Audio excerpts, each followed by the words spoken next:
चलिए शुरू करते हैं। तो चैप्टर का नाम है डोंट चेंज द वर्ल्ड। क्या मतलब हो इसका? डोंट मतलब डू नॉट का शॉर्ट फॉर्म है don't. Don't change the world मतलब दुनिया को चेंज मत करो। देखिए पढ़ते हैं, बहुत इंटरेस्टिंग स्टोरी, मजा आ जाएगा आपको इसको पढ़कर। लिखा हुआ है वंस अपॉन अ टाइम, मतलब हुआ एक बार की बात है। वंस अपॉन अ टाइम इसका मतलब होता है एक बार की बात है। देयर वॉज अ किंग मतलब एक राजा था। देयर वॉज अ किंग मतलब एक राजा था। हु रूल्ड अ मतलब जो शासन करता था, एक राजा था जो शासन करता था। कहां पर?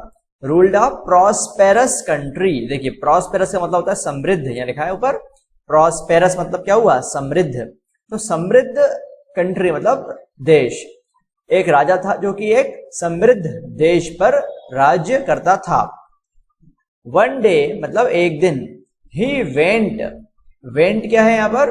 गो की सेकेंड फॉर्म होती है। गो मतलब जाना और ही वेंट मतलब क्या हुआ? वह गया, एक दिन वह गया।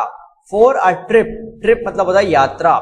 तो फॉर अ ट्रिप मतलब यात्रा के लिए गया, एक दिन वह यात्रा के लिए गया।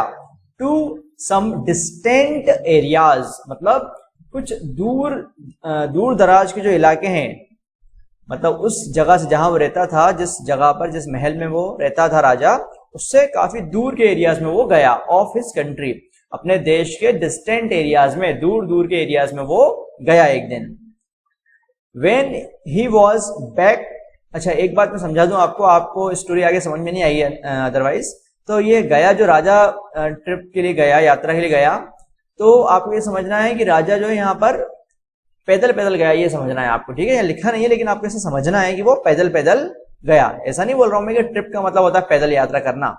मैं आपको ये समझाना चाह रहा हूँ कि इस स्टोरी को समझने के लिए, स्टोरी में आगे जो होने वाला है उसको समझने के लिए आप ये समझिए कि वो पैदल पैदल गया, ठीक है? उसके रथ से नहीं गया, तब आपको समझ में आएगा, ठीक है? तो आपको ध्यान रखना है कि वो कैसे गया, यात्रा उसने पैदल पैदल की। When he was back मतलब जब वह वापस आया। टू हिज पैलेस, पैलेस मतलब महल, जब वह अपने महल वापस आया। He complained उसने शिकायत करी। He complained मतलब उसने शिकायत करी।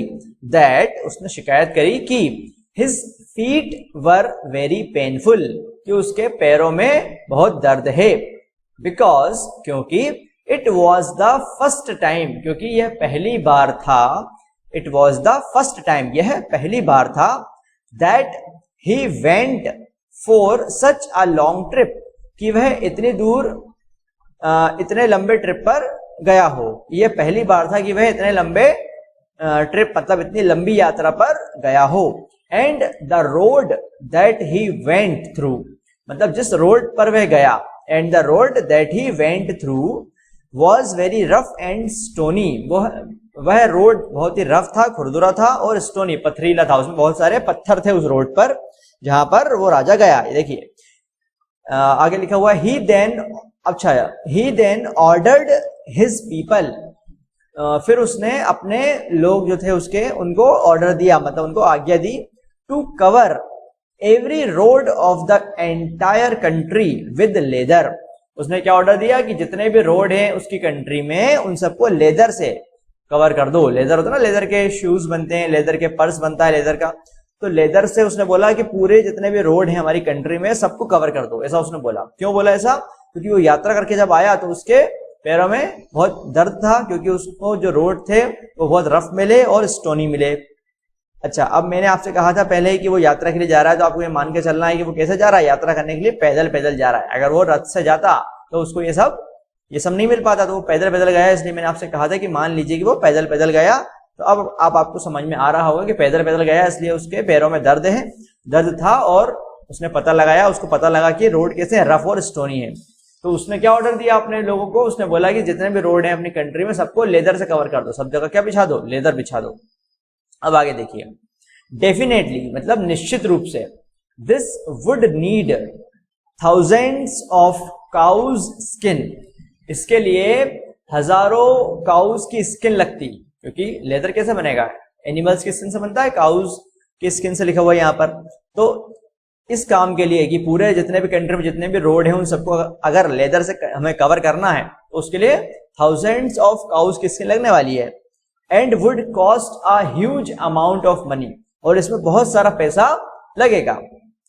Then one of his wise servants, उसके जो वाइज सर्वेंट्स थे, मतलब जो उसके बुद्धिमान नौकर बोल सकते हैं, सर्वेंट मतलब नौकर, या उसके यहाँ जो काम करने वाले लोग थे, जो उसके मंत्री वगैरह थे, उसमें से एक बुद्धिमान व्यक्ति ने क्या करा, डेयर्ड हिमसेल्फ, मतलब उसने अपने आप में साहस बांधा, to tell the king, king से बात करने के लिए, किंग से कुछ कहने के लिए उसने अपने आप को तैयार किया, साहस उसने अपने अंदर इकट्ठा किया। उसने क्या कहा, why do you have to spend, मतलब आपको खर्च क्यों करना है, that unnecessary amount of money, आपको इतना अधिक जो है व्यर्थ का, बेकार का पैसा खर्च क्यों करना है, किस लिए, क्योंकि ये इतना जो रोड पे लेदर बिछाने वाले हैं, इसमें बहुत सारा खर्च आने वाला है। तो एक जो वाइस सर्वेंट था उसने क्या बोला, आपको इतना पैसा खर्च क्यों करना है बेकार में, अननेसेसरी क्यों खर्च करना है। Why don't you just cut a little piece of leather, आप एक छोटा सा लेदर का पीस क्यों नहीं कट कर लेते, टू कवर योर फीट, अपने पैरों को कवर करने के लिए, अपने जो पैर हैं उसको कवर करने के लिए एक छोटा सा टुकड़ा क्यों नहीं ले लेते। समझ में आई आपको बात, मतलब वो ये कहना चाहता है कि पूरे रोड पर लेदर बिछाने से अच्छा है कि अपने पैर के नीचे, जहां जिस पैर से आप चल रहे हैं उसके नीचे लेदर बिछा लो, मतलब क्या पहन लो, एक शू पहन लो, एक तो नहीं पहनना, दोनों पैरों में पहनेंगे शूज, तो पेयर ऑफ शूज पहनेंगे। तो उसने, मंत्री ने या जो भी व्यक्ति है वाइस सर्वेंट, उसने क्या बोला कि अपने पैरों में आप शूज पहन लीजिए, पूरे रोड पे लेदर बिछाने की जरूरत नहीं है आपको, आप बस शूज पहन लीजिए और जहां भी जाएंगे आपको उसमें कंफर्टेबल लगेगा, कोई प्रॉब्लम आपको नहीं आएगी। समझ में आई बात, तो ये उसने कहा।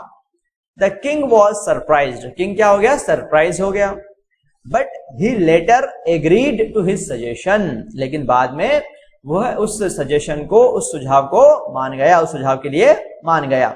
To make a shoe for himself, अपने लिए जूता बनवाने के लिए वो तैयार हो गया। एक जूता तो नहीं बनेगा, सीधी सी बात है, दो बनेंगे, है ना, पेयर ऑफ शू बनेगा, तो उसके लिए वो तैयार हो गया। ठीक है, समझ में आई आपको।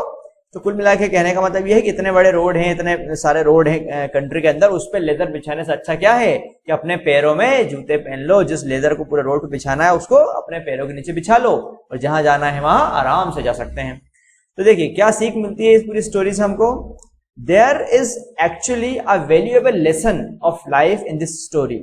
इस स्टोरी में लाइफ का एक बहुत ही वैल्यूएबल, बहुत ही कीमती लेसन छुपा हुआ है। क्या?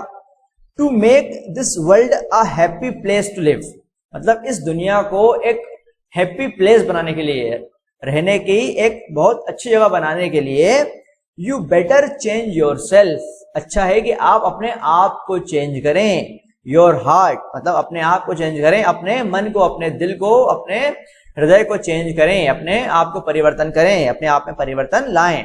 एंड नॉट द वर्ल्ड, और दुनिया को बदलना बंद करें। समझ में आई बात। बहुत से लोग आपने देखे होंगे दुनिया बदलने के लिए निकलते हैं और दुनिया बदलने के चक्कर में दुनिया जितनी अच्छी थी उसको उतना ही बेकार बना देते हैं। जैसे हम आए दिन सुनते रहते हैं, आतंकवादी घटनाएं होती रहती हैं, तो आपने कोई मूवी में ऐसा सुना होगा कि आतंकवादी एक लक्ष्य के लिए काम करते हैं। उनका लक्ष्य क्या है? इस दुनिया को बेहतर बनाना, इस दुनिया को शांति का गृह बनाना, जहां पे लोग लड़ाई झगड़ा ना करें, सब प्रेम से रहें, ये उनका मकसद होता है। अब आप सोचिए कि वो इस मकसद के लिए क्या कर रहे हैं, वो दुनिया भर में आतंकवाद फैला रहे हैं। तो उनको सीख लेना चाहिए, ऐसे लोगों को सीख लेना चाहिए इस स्टोरी से कि अगर दुनिया को बदलना है तो अपने आप को बदल लीजिए, दुनिया अपने आप बदल जाएगी, दुनिया को बदलने की जरूरत नहीं है, आप अपने आप को बदल लें, सब कुछ अपने आप चेंज हो जाएगा। ठीक है, तो मजा आया आपको इस स्टोरी को सुनकर। अब आप पढ़ लीजिएगा इस स्टोरी को और बार बार ट्राई करिएगा कि आप इसको ट्रांसलेट कर पाए, और कुछ वर्ड्स ऐसे आए हो जिनका मीनिंग आपको नहीं पता हो तो उसको आप सर्च कर लीजिएगा, और आपको प्रॉब्लम आती है तो आप कमेंट में मुझसे पूछ सकते हैं।